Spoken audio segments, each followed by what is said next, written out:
Story time audio ബുക്സിലേക്ക് എല്ലാവർക്കും സ്വാഗതം. Sara Thomas എഴുതിയ നാർമടിപ്പുടവ. മനസ്സിൽ അസ്വസ്ഥതയുടെ നിലയ്ക്കാത്ത ഓളങ്ങൾ സൃഷ്ടിച്ചു. അനിശ്ചിതമായ ഭാവി, അതിൻ്റെ ചുഴലിയിൽപ്പെട്ട് നട്ടം തിരിയുന്ന 4 മനുഷ്യാത്മാക്കൾ.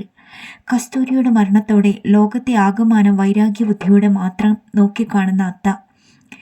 നാക്കിൻ്റെ തുമ്പത്ത് എപ്പോഴും ശാപവചനങ്ങളാണ്. പാവം കാഞ്ചന. കസ്തൂരിയോടുണ്ടായിരുന്ന സ്നേഹത്തിൻ്റെ ഒരംശം പോലും അത്തയ്ക്ക് അവളോടില്ലാതെ പോയി. അവളുടെ നാവിൻ്റെ ദോഷം കൊണ്ടാണ് അവ വാഴാതെ പോയതെന്ന അവരുടെ വിശ്വാസം എങ്ങനെ മാറ്റാനാണ്? അവൾ പാലിനു വേണ്ടി കരയുമ്പോൾ, മധുരപലഹാരങ്ങൾക്ക് വേണ്ടി നിർബന്ധം പിടിക്കുമ്പോൾ ആ ശബ്ദം കാർക്കശ്യത്തോടെ ഉയർന്നു വരും. കണ്ടില്ലേ തൊണ്ട വലിച്ചു കീറുന്നത്? അതിനെ അവകാശപ്പെട്ടവരുടെ അടുക്കൽ കൊണ്ട് വിട്ടുകൂടെ?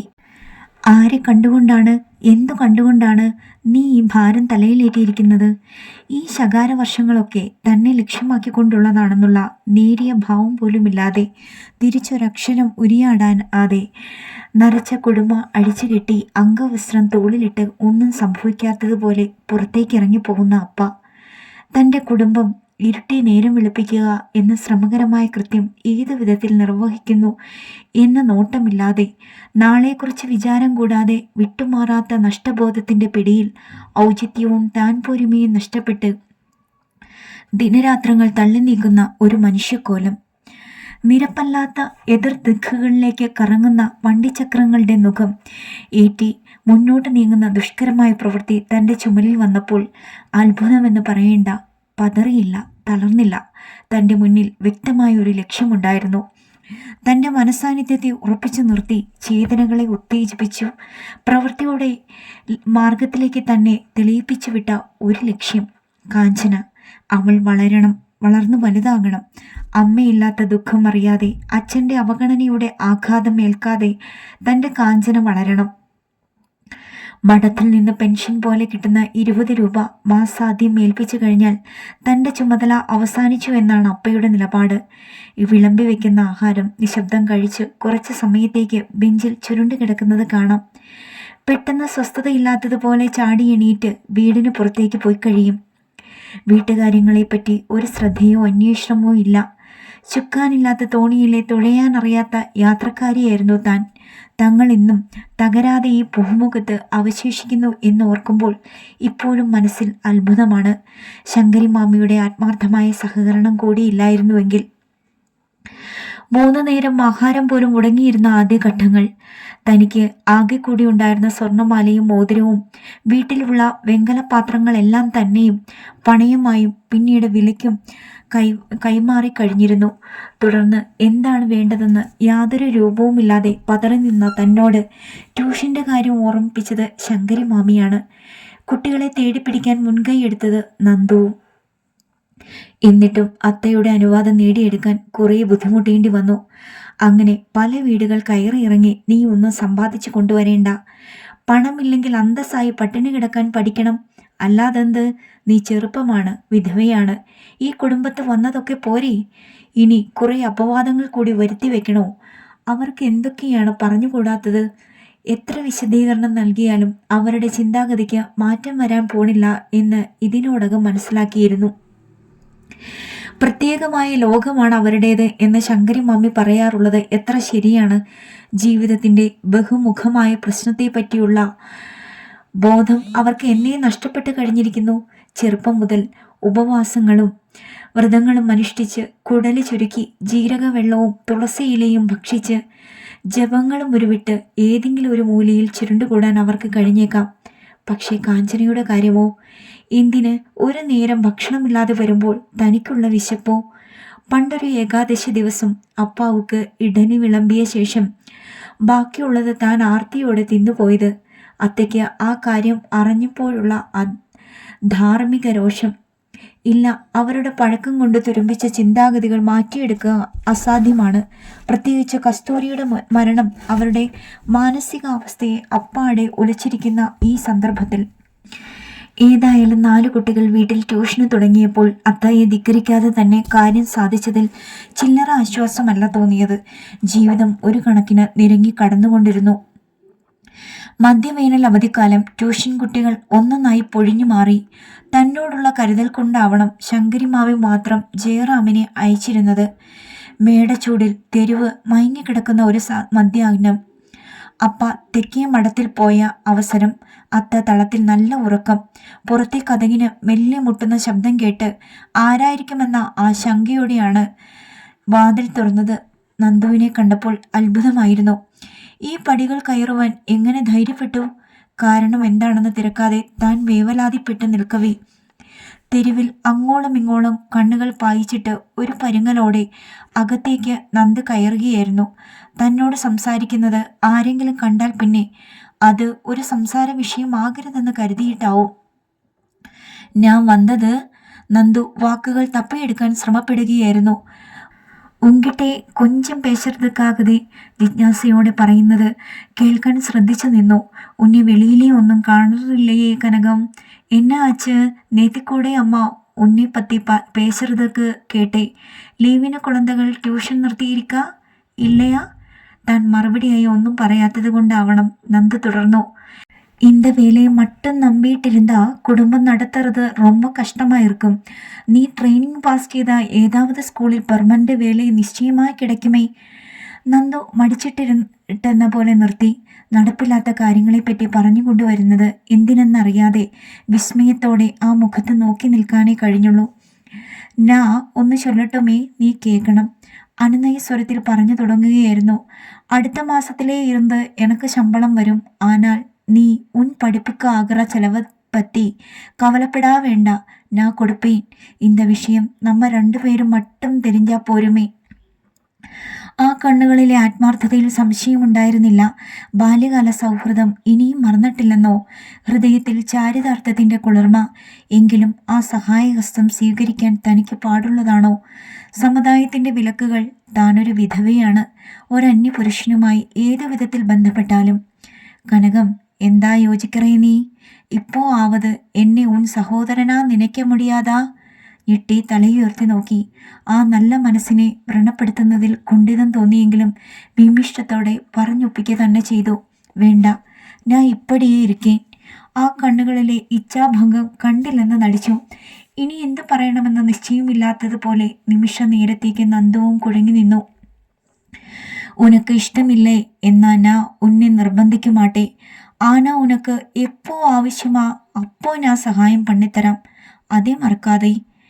ഉന്മേഷരഹിതമായിരുന്നു ആ സ്വരം. മുഖമുയർത്തി നോക്കിയതുപോലുമില്ല. നന്ദു തിരിഞ്ഞു നടന്നു. സംഭവിച്ചത് അത്രമാത്രം. തൻ്റെ വീട്ടിൽ നിന്ന് നന്ദു ഇറങ്ങിപ്പോകുന്നതും താൻ പുറകെ ചെന്ന് കഥ കടയ്ക്കുന്നതും അലമേലു മാമി കണ്ടപ്പോഴേ അവർ എന്തെങ്കിലും പറഞ്ഞുണ്ടാക്കാതിരിക്കുകയില്ലെന്ന് മനസ്സിൽ കണ്ടതാണ്. ഒട്ടും താമസമുണ്ടായില്ല. വൈകുന്നേരം അത്ത കോവിലിൽ നിന്ന് മടങ്ങി വന്നത്. ശകാരവർഷങ്ങൾ ചൊരിഞ്ഞുകൊണ്ടാണ്. വീട്ടിലെ പുരുഷായില്ലാതപ്പോ നീ എപ്പടി ധൈര്യമാ നന്ദുക്ക് കഥക് തുറന്തേ? എന്നെ കൂപ്പിടക്കൂടാതാ? അവനൊരു വാലിപ്പൻ, നീ ഒരു വിധവേ. இந்த തെരുവിലെ യാരുമേ തുനിഞ്ചു ചെയ്യാതാ இந்த കാര്യം. കൂടുതൽ കേൾക്കാൻ കരുത്തുണ്ടായിരുന്നില്ല. അയ്യോ അത്തേ, നീങ്ക നിർത്തുങ്കോ. അന്ത അലമേലു മാമി ഇവളവും ശീക്രം ഇതേ പറ്റി കഥ കെട്ടുവോന്ന് നിനക്കലേ. നന്ദു ഏവന്തെന്ന് കേട്ടിട്ട് അപ്പുറം നീങ്ക പേശുങ്കോ. വേണ്ട വേണ്ട, എനക്ക് ഒന്നും കേൾക്ക വേണ്ട. ഒരു പയ്യൻ വയസ്സ് വന്ന ഒരു പൊങ്കിട്ടെ തനിയാ എന്നെ പേശുവാന്ന് എനിക്ക് നല്ല തെരിയും. അവരെ പറഞ്ഞു മനസ്സിലാക്കാൻ ശ്രമിക്കുന്നത് വ്യർത്ഥമാണെന്നറിയാം. കൂടുതൽ കേൾക്കാൻ നിൽക്കാതെ മുകളിലേക്ക് പോയി. അത്തയെ അവർ എന്തൊക്കെയാണോ പറഞ്ഞു ധരിപ്പിച്ചിരിക്കുന്നത്.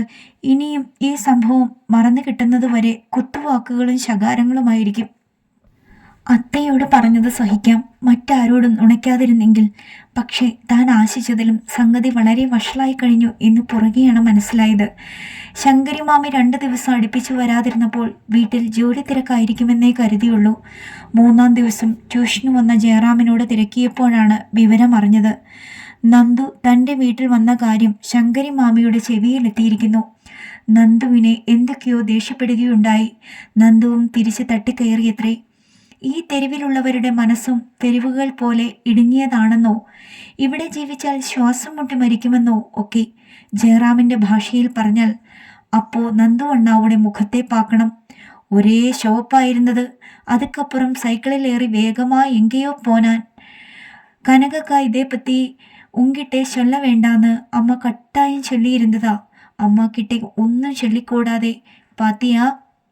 ഇളം മനസ്സിൽ കപടമില്ല. അമ്മ വിലക്കിയിരുന്നിട്ട് പോലും അവന് തന്നോട് കള്ളം പറയാൻ കഴിയാതെ പോയി. ഇല്ല ജയറാം, നീ അപ്പടി ഭയപ്പെടാ വേണ്ട, അവനെ സമാധാനിപ്പിച്ചു. കടുപ്പപ്പെട്ടിരുന്ന ഹൃദയം വളരെ നാളുകൾ കൂടി വേദനിക്കുകയാണ്. വേണ്ടപ്പെട്ടവരെല്ലാം തന്നെ ഒരു പരിധിക്കപ്പുറം അകറ്റി നിർത്തേണ്ട വ്യക്തിയായി തന്നെ കണക്കാക്കിയിരുന്നത് നിസ്സംഗതയോടെ വീക്ഷിക്കാൻ ഇതിനോടകം കഴിഞ്ഞിരുന്നു.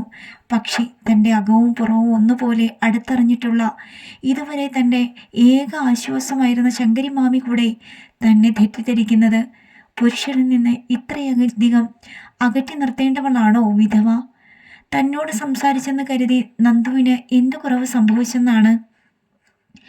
ഒരു മാസം കഴിഞ്ഞപ്പോഴാണ് ശങ്കരിമാമി തൻ്റെ വീട്ടിൽ കാലുകുത്തിയത്. ഒന്നും സംഭവിക്കാത്ത മട്ടിൽ കടന്നു വന്ന ശങ്കരിമാമിയെ അതേ ലാഘവഭാവം കാണിച്ച് സ്വീകരിക്കാൻ ശ്രമിച്ചു. പരാതിപ്പെടാനും പരിഭവിക്കാനും തനിക്ക് അവകാശമില്ലല്ലോ. സമുദായത്തിൻ്റെ മുൻപിൽ താനല്ലേ തെറ്റ് കാണിച്ചത്? ഒരന്യപുരുഷനെ കതക് തുറന്ന് അകത്ത് കയറ്റി സംസാരിച്ചിരിക്കുന്നു.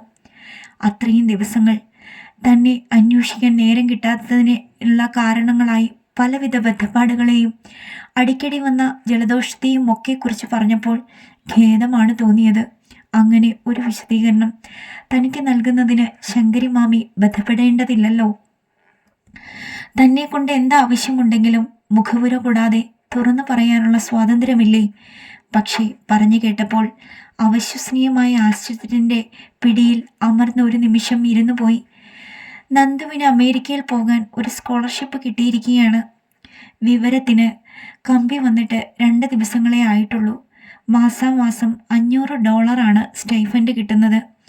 എല്ലാം ഭാഗ്യമെന്ന് പറഞ്ഞാൽ മതി. ഒരപേക്ഷ അയക്കാൻ ബുദ്ധിമുട്ടിയെന്നേയുള്ളൂ. നന്ദുവിൻ്റെ പ്രൊഫസറാണ് എല്ലാം ശരിപ്പെടുത്തി കൊടുത്തത്. നിറഞ്ഞ പ്രസന്നതയോടെ വിവരങ്ങളെല്ലാം വിസ്തരിച്ചു കൊണ്ടിരുന്ന ശങ്കരിമാമിയുടെ മുഖം പെട്ടെന്ന് കലുഷമായി. நேத்திக்கு அந்த அலமேலு அக்கா கிட்டே இந்த சமாச்சாரம் சொன்னதும் அவ மூஞ்சியை பார்க்கணும். முகமே மாறி போயிட்டுது. அவ பேசுறதையே கேட்கணும். வெளிநாட்டுக்கு போய் என்ன பிரயோஜனம்? நம்ம ஜாதியும் சுத்தமும் பூரா போய்விடும். அப்புறம் அவரை வீட்டில் சேர்த்துக்க முடியாது. அதுதான் கிடைக்க போற பலன். என் வீட்டில் ஏதாவது கெடுதலா நடந்திருந்தா அவளுக்கு ஒரே சந்தோஷமா இருந்திருக்கும். கண்ணும் காதும் வச்சு அந்த சமாச்சாரம் தெருவில் எல்லாம் പരപ്പുവാ. ഉനക്കും അവ സ്വഭാവം തിരിയുമേ കനകം. ശരിയാണ്, ആർക്കെങ്കിലും നല്ലത് വരുന്നത് കൊണ്ട് അലമേലു മാമിക്ക് എന്ത് ഗുണമാണ്?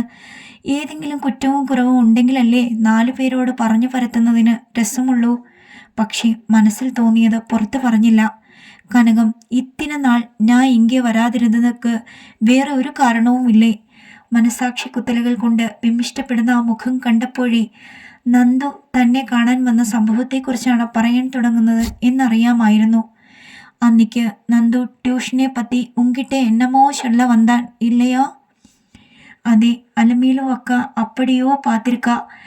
കണ്ടപടി അവ എല്ലാവരുടവും എന്നെല്ലാമോ പരത്തിയിരിക്ക. എന്നാ എന്ന് ചൊല്ലട്ടുമാ? ശങ്കരിമാമി തന്നോട് അടക്കത്തിൽ പറഞ്ഞത് കേട്ടപ്പോൾ അടിമുടി വിറയ്ക്കുകയായിരുന്നു. ശങ്കരിമാമയുടെ സന്മനസ്സിൻ്റെ തണല് പറ്റി നന്ദുവിനെ താൻ വശീകരിക്കാൻ ശ്രമിക്കുകയാണത്രേ. നീ ചൊല്ലു കനകം, അപ്പോതാ ഇங்கே വരമേ ഇരിക്കരുതാനേ നല്ലത്. നന്ദുക്ക് ചിന്ന വയസ്സ്, അവന് പിற்காலம், നല്ല പേര്, ഇതെല്ലാം പത്തിന യോജിക്കവേ വേണ്ടമാ? ഒന്നും പറഞ്ഞില്ല. ശങ്കരിമാമിയുടെ നിസ്സഹായത തനിക്ക് മനസ്സിലാക്കാവുന്നതേയുള്ളൂ. മകൻ്റെ സൽപ്പേര്, ഭാവി, ഇതൊക്കെ ഒരമ്മയ്ക്ക് വിലപ്പെട്ടതല്ലേ? പ്രത്യക്ഷത്തിൽ ഒരു കാരണവും കൂടാതെ അവർ പൊടുന്നനെ തന്നോട് അകൽച്ച കാണിച്ചപ്പോൾ വ്രണപ്പെട്ട തൻ്റെ വികാരങ്ങളെ ഓർമ്മിക്കാതെ പോയതിൽ പരിഭവിക്കാൻ എന്തിരിക്കുന്നു? പ്രകടമായ സന്തോഷത്തോടെ തന്നെ നന്ദുവിൻ്റെ ഭാവി പരിപാടികളെക്കുറിച്ച് തിരക്കി. എൻ നന്ദുക്ക് നല്ല കാലം വരതേപ്പറ്റി നീ സന്തോഷപ്പെടുവാനേ എനിക്ക് തെരിയും. അതിനാലതാ ഞാൻ இந்த விஷயம் உங்கிட்டே உடனே சொல்ல வந்தேன். அவனுடைய அபிப்பிராயம் என்ன എന്ന് தெரியுமா? கையிலே கொஞ்சம் பணம் கிடைச்சா உடனே இந்த தெருவிலே இருந்த தூരെ ഒരിടത്തിലെ സ്ഥലം വാങ്ങി വീട് കെട്ടണം. இந்த അഗ്രഹാര വാഴ്കെ അവനുക്ക് പോരുമേ പോരുന്ന്. പൈത്യക്കാര പയൽ. പിന്നെയും വളരെ നേരം ഇരുന്ന് സംസാരിച്ചിട്ടാണ് ശങ്കരിമാമി പോയത്. നന്ദുവിൻ്റെ വിവാഹമായിരുന്നു സംസാര വിഷയം. പോകുന്നതിനു മുമ്പ് കല്യാണം നടത്തി അയക്കണമെന്നാണ് അവരുടെ അഭിപ്രായം. പക്ഷേ നന്ദുവിന് സമ്മതമില്ലത്രേ. കല്യാണം കഴിച്ച് നാട്ടിൽ വിട്ടിട്ട് പോകാൻ ഒരു പെണ്ണെന്തിന്?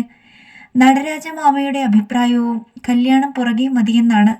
അവിടെ ചെന്ന് ഒരു നിലയും വിലയും വന്നു കഴിഞ്ഞാൽ അതിനൊത്ത സ്ത്രീധനവും പെണ്ണുമൊക്കെ കിട്ടാൻ വിഷമമുണ്ടാകുകയില്ല. നന്ദുവിൻ്റെ പെണ്ണിന് വേണ്ട യോഗ്യതയുടെ കാര്യത്തിൽ ശങ്കരി മാമയും നടരാജ മാമയും ഒരേ അഭിപ്രായക്കാരാണ്. സൗന്ദര്യവും പണവും കുടുംബ മഹിമയും ഒത്തിണങ്ങിയ ഒരു പെണ്ണു മാത്രമേ അവരുടെ നന്ദുവിന് വേണ്ടൂ. ശങ്കരി മാമയുടെ ആഗ്രഹം നടക്കുമെന്നുള്ള കാര്യത്തിൽ തനിക്കും സംശയമുണ്ടായിരുന്നില്ല. നന്ദുവിൻ്റെ യോഗ്യതകൾക്ക് എന്താണ് ഒരു കുറവ്? എണ്ണപ്പെട്ട ഒരു കുടുംബത്തിലെ സുന്ദരിയായ ഒരു പെൺകുട്ടി, 10,000-കണക്കിന് രൂപയുടെ ആഭരണവും സ്ത്രീധനവുമായി നന്ദുവിൻ്റെ ഭാര്യാപദത്തിന് അവകാശിയാവും. മനസ്സിൻ്റെ വിശ്വാസം അത്തരത്തിലായിരുന്നു. പക്ഷേ സംഭവിച്ചതോ? നന്ദു പോയിട്ട് 1 വർഷം തികഞ്ഞതേയുള്ളൂ. ശങ്കരി മാമയുടെ വീട്ടിൽ നിന്നും ഏങ്ങലടിയുടെ ശബ്ദം കേട്ട് നടവാതിൽ കോലം വരച്ചുകൊണ്ട് നിന്നപാടെ താൻ ഓടിച്ചെല്ലുകയായിരുന്നു. നിവർത്തിപ്പിടിച്ച കത്തുമായി ശങ്കരി മാമി പൊട്ടിക്കരയുകയാണ്. എത്ര ചോദിച്ചിട്ടും ഒന്നും മിണ്ടിയതുമില്ല. ഒടുവിൽ കത്ത് കയ്യിൽ നിന്നും വേർപെടുത്തി വായിക്കുകയാണ് ചെയ്തത്. സ്തംഭിച്ചു നിന്നുപോയി. എങ്ങനെ വിശ്വസിക്കും? കുട്ടിക്കാലം മുതൽ തനിക്ക് പരിചയമുള്ള നന്ദു ഇങ്ങനെയൊരു സാഹസത്തിന് മുതിർന്നെന്നോ? നൂറ്റാണ്ടുകളുടെ കുലീനത്വം അവകാശപ്പെടുന്ന ബ്രാഹ്മണ്യത്തിൻ്റെ വേരുകൾ എത്ര ലാഘവത്തോടെയാണ് പൊട്ടിച്ചെറിഞ്ഞത്. ഇന്ന് തിങ്കളാഴ്ചയാണ്. അപ്പോൾ വിവാഹം നടന്നിട്ട് 2 ദിവസങ്ങൾ കഴിഞ്ഞിരിക്കുന്നു. ഒപ്പം വെച്ചിട്ടുണ്ടെന്ന് എഴുതിയിരിക്കുന്ന പടം എവിടെ?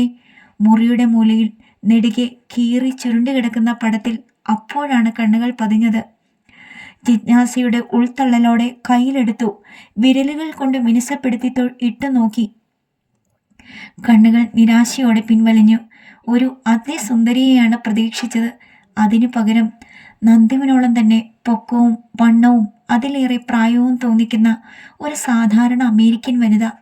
കാതിലും മൂക്കിലും തിളങ്ങുന്ന വൈരങ്ങളും കഴുത്ത് നിറയെ സ്വർണ്ണാഭരണങ്ങളും താഴമ്പു ചേർത്ത് പിന്നിയ തലമുടിയിൽ കല്ലുകൾ പതിച്ച മുടിപ്പൂവും അണിഞ്ഞ് ശങ്കരി മാമയുടെ സങ്കല്പത്തിലെ സുന്ദരിയായ ബ്രാഹ്മണ പെൺകുട്ടിയുമായി എന്തൊരന്തരം! ക്യാമ്പസിൽ മറ്റേതോ കോഴ്സിൽ റിസർച്ച് ചെയ്യുന്ന കുട്ടിയാണത്രേ. ഓ, ഈ സ്ത്രീയിൽ നന്ദു എന്തു ഐശ്വര്യയാണ് കണ്ടെത്തിയത്! ഒരിക്കലും മുൻകൂട്ടി പ്രവചിക്കാനാവാത്ത മനുഷ്യ മനസ്സിൻ്റെ വിക്രിയകൾ. ആകെ തകർന്ന് വിങ്ങിപ്പൊട്ടുന്ന ശങ്കരി മാമയോട് ഒരൊറ്റ ആശ്വാസവചനം ഉരിയാടാനാവാതെ സ്തംഭിച്ചു നിൽക്കാനേ കഴിഞ്ഞുള്ളൂ. സൽപ്പേരിന് കളങ്കം വരുമെന്നുള്ള അമ്മയുടെ അഭിപ്രായത്തെ മാനിച്ച് തന്നെ നേരിൽ കണ്ട് യാത്ര പറയാൻ കൂട്ടാക്കാതെ ജയറാം വഴി തന്നെ അറിയിച്ച നാടുവിട്ട നന്ദുവാണ്. അമ്മയുടെ വികാരങ്ങളെ അങ്ങേയറ്റം മാനിച്ച നന്ദുവിൽ നിന്നും ഇത്ര ഹൃദയശൂന്യമായ പെരുമാറ്റമോ? മാമൂലുകളുടെ കടുംപിടുത്തത്തിൽ നിന്നും മോചനം കിട്ടിയപ്പോൾ കഴുത്തിൽ നിന്നും കയറൂരി കിട്ടിയ കന്നുകുട്ടിയുടെ സ്വഭാവമല്ലേ കാണിച്ചിരിക്കുന്നത്?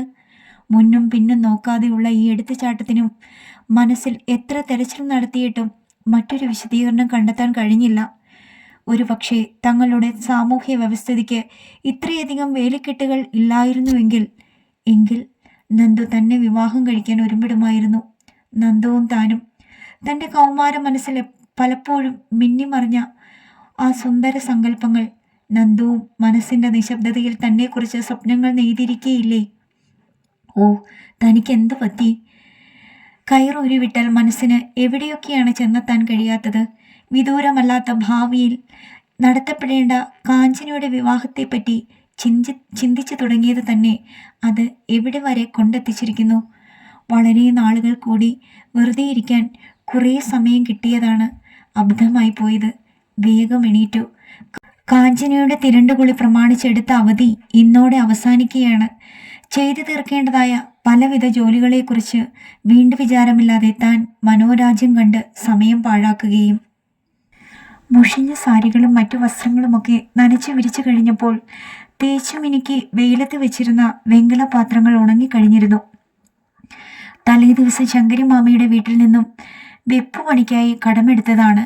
മറ്റൊന്നും ഉടനെ ചെയ്യാനില്ലാത്തതുകൊണ്ട് പാത്രങ്ങൾ തിരികെ കൊണ്ട് ഏൽപ്പിക്കാമെന്ന് വെച്ചു.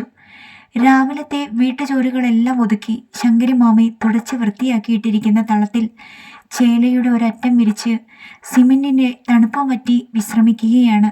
താൻ തിരിച്ചു പോരാൻ തുടങ്ങിയപ്പോൾ നിർബന്ധിച്ച് പിടിച്ചിരുത്തി. ഉക്കാര് കനകം, നീ ഇங்கே வந்து എത്ര നാളാച്ച്? நேத்திக்கு சமாச்சாரம் எல்லாம் விவரமா சொல்லு. உன் சிநேகிதா அந்த கமலம் കാഞ്ചനാവുക്ക് എന്ന സമ്മാനം കൊണ്ടുവന്ന്?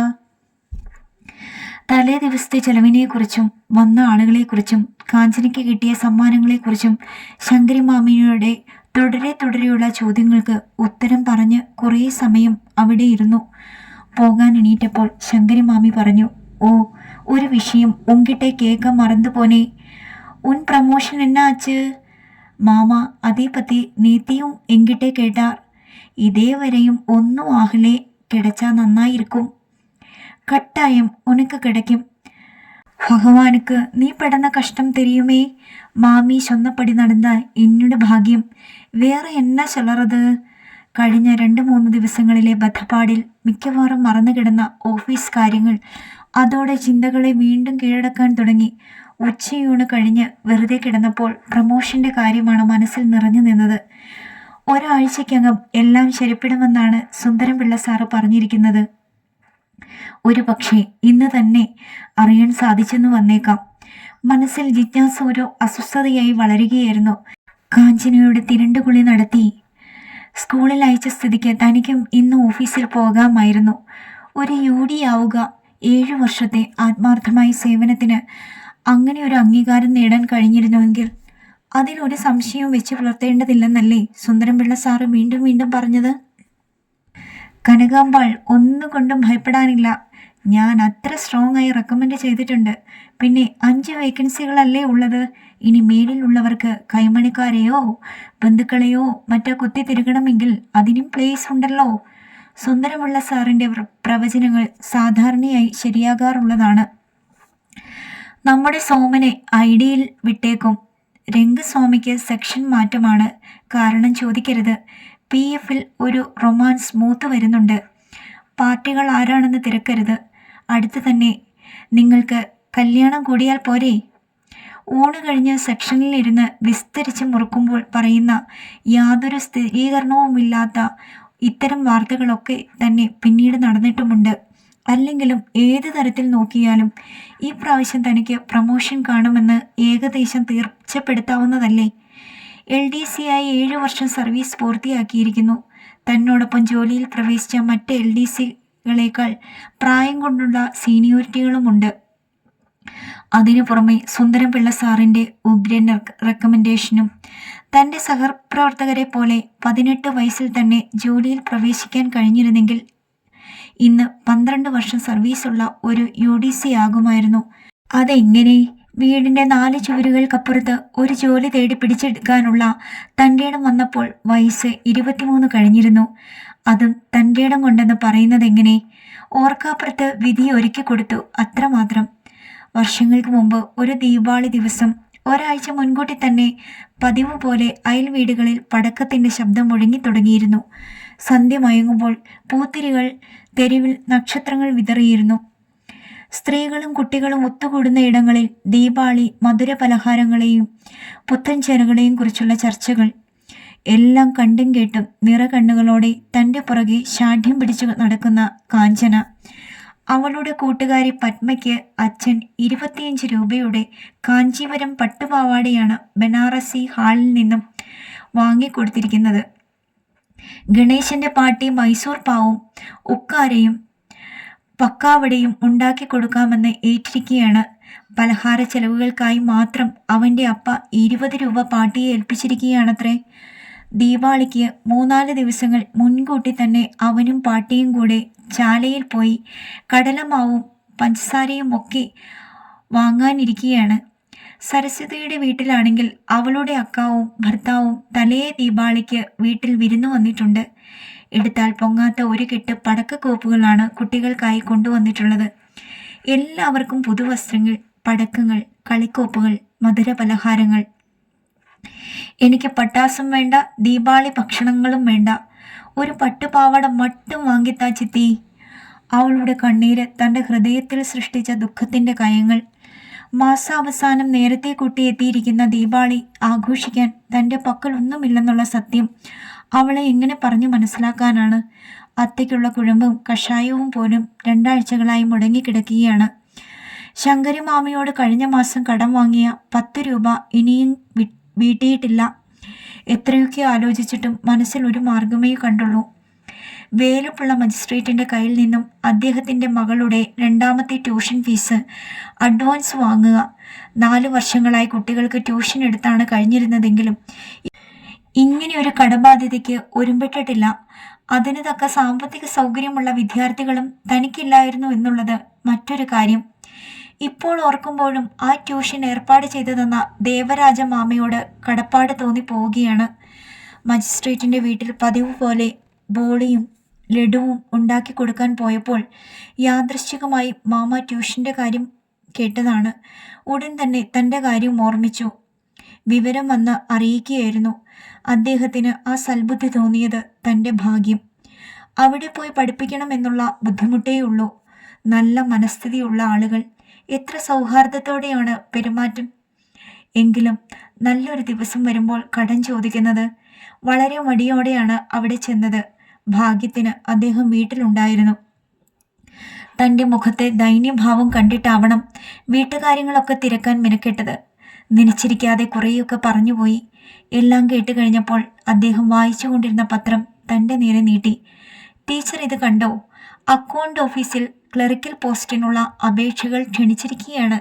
ഇപ്പോൾ നമ്മൾ കേരള സ്റ്റേറ്റ് ആയിരിക്കുകയല്ലേ, കൂടുതൽ ആളുകളെ എടുത്തേക്കും. ഒരപേക്ഷ അയച്ചു നോക്കൂ. മാസശമ്പളവും പെൻഷനുമൊക്കെ നിശ്ചയമുള്ള കാര്യമല്ലേ. താൻ അഭിപ്രായ പ്രകടനം ഒന്നും നടത്താത്തത് കൊണ്ടാവണം. അദ്ദേഹം തുടർന്നു. സർക്കാർ ഓഫീസാണല്ലോ എന്നൊന്നും കരുതി മടിക്കേണ്ട. ഇപ്പോൾ നമ്മുടെ ഓഫീസുകളെല്ലാം സ്ത്രീകൾ കൈയടക്കിയിരിക്കുകയല്ലേ. ഒന്നും മനസ്സിൽ കണ്ടുകൊണ്ടല്ല അദ്ദേഹത്തിൻ്റെ കയ്യിൽ നിന്നും പത്രം വാങ്ങിച്ചത്. വീട്ടിലുള്ളവർക്ക് വിരോധമില്ലെങ്കിൽ ഒരപേക്ഷ അയച്ചു നോക്കൂ. കിട്ടിയാൽ മഹാഭാഗ്യം. വീട്ടിൽ വന്ന ശേഷം അപേക്ഷ അയക്കണോ വേണ്ടയോ എന്ന് പല പ്രാവശ്യം തിരിച്ചും മറിച്ചും ആലോചിച്ചു. ആരോടും മൂപ്പ് ചോദിക്കാൻ പോയില്ല. ഒടുവിൽ സ്വന്തം യുക്തിബോധമനുസരിച്ച് പ്രവർത്തിക്കാമെന്നുറച്ചു. ഇന്റർവ്യൂ കാർഡ് കിട്ടിയപ്പോഴാണ് അപ്പ പോലും അറിഞ്ഞത്. എപ്പോഴത്തെയും പോലെ അപ്പാവുക്ക് പ്രത്യേകിച്ച് പ്രതികരണമൊന്നും ഉണ്ടായിരുന്നില്ല. എന്തുകൊണ്ടോ അത്തയും എതിർപ്പൊന്നും പറഞ്ഞില്ല. ഇതിനോടകം ദാരിദ്ര്യത്തിൻ്റെയും രോഗങ്ങളുടെയും നിരാളിപ്പിടുത്തത്തിൽ അവരുടെ ദുരഭിമാനങ്ങൾ ഞെരിഞ്ഞമർന്നിരിക്കണം.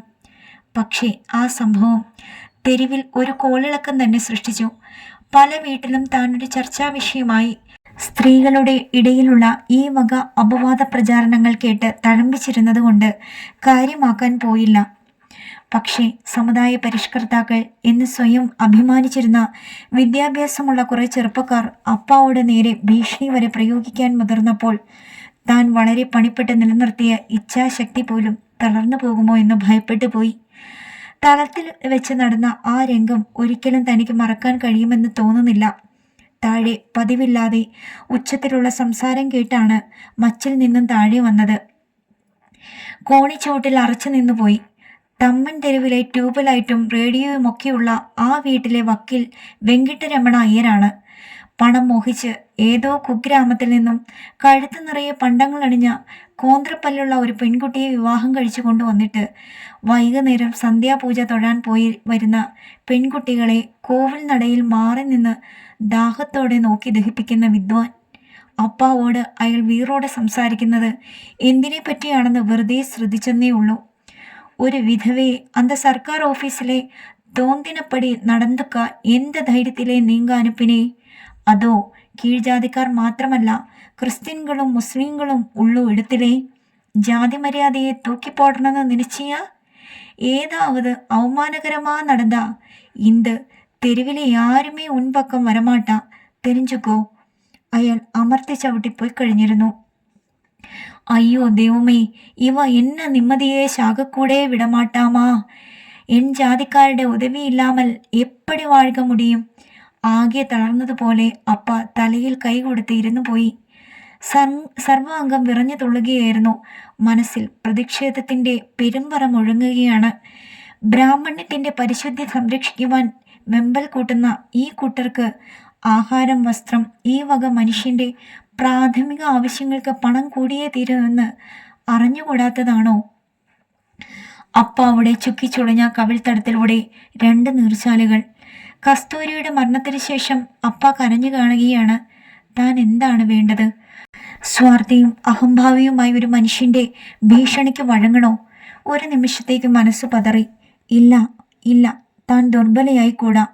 ഈ ലോക ജീവിതത്തിൽ ഏകിയായി കഴിഞ്ഞുകൂടാനുള്ള ശാപം തലയിലേറ്റി ജീവിതം തള്ളി നീക്കേണ്ട തനിക്ക് താനല്ലാതെ മറ്റൊരു സഹായവുമില്ല. യുക്തി വികാരങ്ങളെ കീഴടക്കുകയായിരുന്നു. അപ്പാവുടെ കണ്ണീര് കണ്ടതായി നടിക്കില്ല. മനസ്സിനെ കല്ലാക്കി പുറംതിരിച്ച് അകത്തേക്ക് നടന്നു.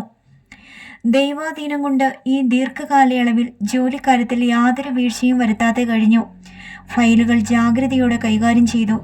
കനകാമ്പാൾ വന്നതിൽ പിന്നെ ഏതോ യന്ത്രം ഘടിപ്പിച്ചതുപോലെയാണ് ഫയലുകൾ നീങ്ങുന്നതെന്ന്. ജോലിയിൽ പ്രവേശിച്ച് 2-3 മാസങ്ങൾ കഴിഞ്ഞപ്പോൾ സുന്ദരം പിള്ള സെക്ഷനിൽ തുറന്ന് അഭിപ്രായപ്പെട്ടതാണ്. ആ പ്രസ്താവന പല UDCകൾക്കും രസിച്ചതുമില്ല. പക്ഷേ ക്രമേണ എല്ലാവരുടെയും സഹകരണം തനിക്ക് നേടിയെടുക്കാൻ സാധിക്കുക തന്നെ ചെയ്തു. പലർക്കും 5ഉം 6ഉം 7ഉം സ്ഥാനമുള്ള അക്കങ്ങൾ ഒരു തലവേദനയായിരുന്നു എങ്കിൽ തന്നെ സംബന്ധിച്ചിടത്തോളം അവ കൈകാര്യം ചെയ്യുന്നത് ഒരു വിനോദമായിരുന്നു. സുന്ദരംപിള്ള സാറിന് അബ്സ്ട്രാക്റ്റ് തയ്യാറാക്കണമെങ്കിൽ തൻ്റെ സഹായം കൂടിയേ തീരൂ എന്നായിട്ടുണ്ട്. ദീർഘകാല പരിചയത്തിനിടയിൽ തന്നെ പറ്റിയുള്ള വിവരങ്ങൾ ഗ്രഹിച്ചിട്ടുള്ള അദ്ദേഹം പറയാറുള്ളതാണ്, കനകാമ്പാളിന് കൂടുതൽ പഠിക്കാൻ കഴിയാഞ്ഞത് എത്ര നിർഭാഗ്യകരമായി പോയി. ഗണിതശാസ്ത്രത്തിൽ ഉന്നത സ്ഥാനം വഹിക്കേണ്ട ഒരാൾ ഇതാ ഇവിടെ അക്കങ്ങൾ കൂട്ടിയും കുറച്ചും ഹരിച്ചും ജീർണിക്കുകയാണ്. പ്രമോഷന്റെ കാര്യത്തെപ്പറ്റി ഈശ്വരിയമ്മ സാറിന് എന്തെങ്കിലും വിവരം കിട്ടിക്കാണുമായിരിക്കും. ഭർത്താവ് DIG, ഭാര്യ സൂപ്രണ്ട്. കമലത്തിന്റെ അഭിപ്രായത്തിൽ യോഗം തികഞ്ഞ ഭാര്യ ഭർത്താക്കന്മാർ. കമലത്തെ കൂട്ടിക്കൊണ്ടുപോയി ഈശ്വരിയമ്മ സാറിനോട് തിരക്കണം. കാര്യങ്ങൾ സാധിച്ചെടുക്കാൻ അവർക്ക് പ്രത്യേക വൈഭവമാണ്. തനിക്കുള്ള ചില്ലറ പ്രശ്നങ്ങൾക്കൊക്കെ പരിഹാരം കണ്ടുപിടിക്കുന്നത് എപ്പോഴും കമലമാണ്. ഓഫീസിലെ ഈ ദീർഘകാലയളവിൽ പരിചയത്തിനപ്പുറമായൊരടുപ്പം ആരോടും തോന്നാത്ത തനിക്ക് അങ്ങനെയൊരു സുഹൃത്ത് ബന്ധം സ്ഥാപിക്കാൻ എങ്ങനെ കഴിഞ്ഞു എന്നോർക്കുമ്പോൾ ഇപ്പോഴും അത്ഭുതമാണ്. 4 വർഷങ്ങൾക്ക് മുമ്പ് UDC ആയി അവൾ സെക്ഷനിൽ ആദ്യമായി വന്ന ദിവസം എന്തുകൊണ്ടോ കലാലയ ജീവിതത്തിൻ്റെ പ്രസരിപ്പ് ഒട്ടും നഷ്ടപ്പെടാത്ത ചൈതന്യം തുളുമ്പുന്ന ആ മുഖം ഇഷ്ടപ്പെട്ടു. ഉച്ചയ്ക്ക് ഊണ് കഴിക്കാനായി എല്ലാവരും പുറത്തു പോയപ്പോൾ അവൾ പതുക്കെ തന്നെ സമീപിച്ചു. മുഖത്ത് അപരിചിതത്വത്തിൻ്റെ പരിങ്ങൽ. നിങ്ങൾ ഇവിടുത്തെ ലേഡി സൂപ്രണ്ടാണോ? ചിരിച്ചുപോയി. തൻ്റെ പ്രായവും മട്ടുമാണോ അവളെ തെറ്റിദ്ധരിപ്പിച്ചത്? അതോ ഗോപിയുടെ വയസ്സ് പരിഗണിച്ചുള്ള കനകം സാറ് വിളിയോ? തൻ്റെ ഔദ്യോഗിക സ്ഥാനം എന്താണെന്ന് പറഞ്ഞു മനസ്സിലാക്കിയപ്പോൾ അവളുടെ ചുണ്ടുകളിൽ ആശ്വാസത്തിൻ്റെ പുഞ്ചിരി. ഓ, സമാധാനമായി. കൂട്ടിനൊരാളായല്ലോ. എൻ്റെ നാട് അങ്ങ് ആലുവയാണ്. ഇവിടെ പരിചയക്കാരാരുമില്ല. ഇന്ന് പുലർച്ചയ്ക്കുള്ള ബസ്സിൽ എത്തിയതേ ഉള്ളൂ. എന്നെ ഇവിടെ കൊണ്ടുവിട്ടിട്ട് ഏട്ടൻ എനിക്കൊരു താമസ സ്ഥലം തിരക്കി പോയിരിക്കുകയാണ്. ഉച്ചയ്ക്ക് ഇവിടെ അടുത്തുള്ള ഏതെങ്കിലും ഹോട്ടലിൽ പോയി ഊണ് കഴിച്ചോളൂ എന്നാ പറഞ്ഞേക്കണത്. രൂപയും തന്നിട്ടുണ്ട്. എൻ്റെ കൂടെ ഒന്ന് വരാൻ പറ്റുമോ? ഇവിടെ ഹോട്ടൽ എവിടെയാണെന്നൊന്നും എനിക്കറിയില്ല. ഓഫീസ് കോമ്പൗണ്ടിന് എതിരെ മെയിൻ റോഡിൽ പലതരം ഹോട്ടലുകൾ ഉണ്ടെന്നും തൻ്റെ സഹപ്രവർത്തകരിൽ പലരും അവിടെ പോയി ആഹാരം കഴിക്കാറുണ്ടെന്നും അറിയാവുന്നതാണ്. പക്ഷേ ഒരു കപ്പ് കാപ്പി കുടിക്കാൻ പോലും റോഡിനപ്പുറത്തേക്ക് താൻ കടന്നിട്ടില്ലെന്നതാണ് വാസ്തവം. ആരുടെയെങ്കിലും വക പാർട്ടികൾ ഉള്ളപ്പോൾ തന്നെ വളരെ നിർബന്ധിച്ച് വിളിച്ചിട്ടുള്ള അവസരങ്ങളിൽ പോകാൻ കൂട്ടാക്കിയിട്ടില്ല. പക്ഷെ തൻ്റെ കണ്ണുകളിൽ നോട്ടം ഉറപ്പിച്ച് ഉത്തരം കാത്തു നിൽക്കുന്ന ആ കുട്ടിയുടെ മുഖത്ത് നോക്കി സാധിക്കില്ല എന്ന് പറയാൻ മടി തോന്നി. ഓഫീസിനെതിരെയുള്ള രാമകൃഷ്ണ ലഞ്ച് ഹോമിൽ പോയി ഉച്ചഭക്ഷണം കഴിഞ്ഞ് തിരികെ വന്നപ്പോൾ വിചിത്രമെന്നേ പറയുണ്ടോ, തന്നോടൊപ്പം വരുന്ന ആ പെൺകുട്ടിയോട് ദീർഘകാല പരിചയമുണ്ടെന്ന് തോന്നി. ആ ചുരുങ്ങിയ സമയത്തിനുള്ളിൽ തന്നെ പറ്റിയുള്ള വിവരങ്ങളൊക്കെ അവൾ സമരസമായി ഗ്രഹിപ്പിച്ച് കഴിഞ്ഞിരുന്നു. അപ്പോൾ ഞാൻ എന്താണ് വിളിക്കേണ്ടത്? ചേച്ചി എന്നായിക്കോട്ടെ. ദീർഘകാല സുഹൃത്തിനോടെന്ന പോലെ അവൾ തിരക്കുകയാണ്. പെട്ടെന്നൊരു മറുപടി നാക്കിലെത്തിയില്ല. ചേച്ചി. കേട്ട് പരിചയിച്ചിട്ടില്ലാത്ത പുതിയ ശബ്ദം. എന്താ, വിരോധമുണ്ടോ? ആ മുഖത്ത് ആശങ്കയുടെ പരുങ്ങൽ. ഇല്ല, ഒന്നുമില്ല. കുട്ടിക്ക് ഇഷ്ടമുള്ളത് വിളിച്ചോളൂ. വീട്ടിൽ ഏട്ടനും അനിയനുമുണ്ട്. ചേച്ചിയില്ല. ഇപ്പോൾ ഒരു ചേച്ചിയുമായി. അവരുടെ നിഷ്കളങ്കമായ പുഞ്ചിരി കണ്ടപ്പോൾ അതിൽ പങ്കുചേരാതിരിക്കാൻ കഴിഞ്ഞില്ല. സംഭവം കഴിഞ്ഞിട്ട് വർഷം 4 കഴിഞ്ഞിരിക്കുന്നു. ഇന്ന് കമലം അക്കൗണ്ട് ഓഫീസിലെ വെറും ഒരു UDC അല്ല, അവളുടെ പ്രവർത്തന രംഗം പഴകി തുടങ്ങിയ കടലാസ് കെട്ടുകളുടെ ഗന്ധം തങ്ങി നിൽക്കുന്ന ഇടുങ്ങിയ സെക്ഷനുകളിൽ മാത്രം ഒതുങ്ങി നിൽക്കുന്നില്ല. വെയിറ്റിംഗ് റൂമിലും വരാന്തകളിലും NGOമാരുടെ അവകാശങ്ങൾ ഉന്നയിച്ചുകൊണ്ടുള്ള ആ സ്ത്രീ ശബ്ദം എല്ലാവരും ശ്രദ്ധിച്ചു തുടങ്ങിയിട്ടുണ്ട്. അവളെ കലാസമിതിയുടെ പ്രസിഡന്റാക്കാനുള്ള സംരംഭവും നടന്നുകൊണ്ടിരിക്കുകയാണ്. അങ്ങനെ പ്രവർത്തന രംഗങ്ങൾ പലതാണെങ്കിലും ദിവസത്തിൽ ഒരിക്കലെങ്കിലും അവൾ തൻ്റെ അടുക്കൽ എത്താതിരിക്കില്ല. നീണ്ട ഈ ഔദ്യോഗിക ജീവിതത്തിനിടയിൽ നേടിയെടുത്ത ഒരേയൊരു സുഹൃത്ത്. ഇല്ല, അങ്ങനെ പറയുന്നത് ശരിയായിരിക്കില്ല. ഹൃദയത്തെ താൻ ഒളിപ്പിച്ചു വെച്ചിരുന്ന നിസ്സംഗതയുടെ പുറന്തോട് നീക്കി അവൾ തന്നെ തേടി പിടിച്ചു എന്നുള്ളതല്ലേ സത്യം. നാളെ കുറച്ചു നേരത്തെ ഓഫീസിലെത്തണം. കമലത്തെ തേടി പിടിച്ച് ഈശ്വരിയമ്മ സാറിൻ്റെ അടുക്കൽ പോയി നോക്കണം. ശങ്കരിമാമി പറഞ്ഞതുപോലെ ഭഗവാൻ താൻ പെടുന്ന കഷ്ടം അറിഞ്ഞ് കണ്ണു തുറന്ന് അനുഗ്രഹിച്ചാൽ. അടുത്ത ഭാഗം നാളെ.